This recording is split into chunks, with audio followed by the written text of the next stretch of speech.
ఇప్పుడు మనం 2025వ సంవత్సరం మే నెల 1వ తేదీ నుంచి 31వ తేదీ వరకు ద్వాదశ రాశుల్లో 11వ రాశి కుంభరాశి వారి జ్యోతిష్యం భూత భవిష్యత్తు వర్ధమానం ఎట్లా ఉందో గవ్వలేసి ఎలా ఉందో గవ్వలేసి చూద్దామండి.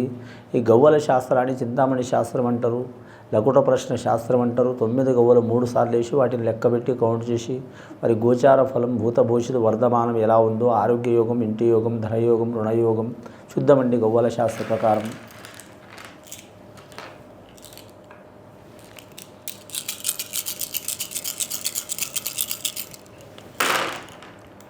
కుంభరాశి వారి జాతకంలో చూడాలంటే 1, 2, 3, 4, 5, 6,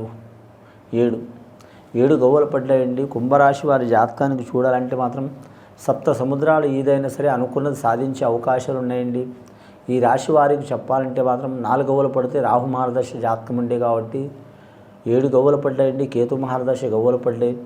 రాహు కేతువుకు ఏ దోషం లేదు కాబట్టి వీరు అనుకున్న పని తలకిందులు తపస్సు చేసైనా సరే సాధించడాక వదిలిపెట్టరు.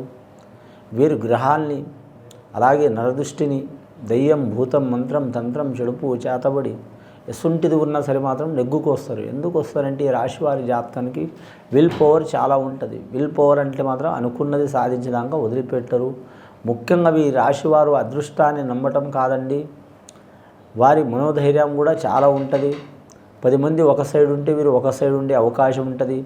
ధన విషయం కావచ్చు, రుణ విషయం కావచ్చు, కుటుంబ యోగ బలం కావచ్చు, అలాగే సమాజంలో సంబంధించిన చిక్కులు చికాకులు కావచ్చు, ఏవైనా సరే మాత్రం గెలిచి తీరే అవకాశం ఉంటుంది వీరి జాతక బలానికి.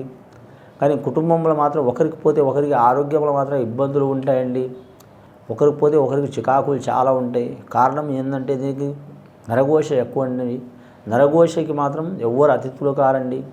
కానీ మాత్రం గృహ నిర్మాణం చేయాలనుకునేవారు, గృహం అమ్మాలనుకునేవారు, కొనాలనుకునేవారు, మార్చాలనుకునేవారు ఖచ్చితంగా జరిగే అవకాశాలు ఉంటాయి. కానీ కొద్దిగా టైం పడే అవకాశం ఉంటుందండి వారి జాతక బలానికి.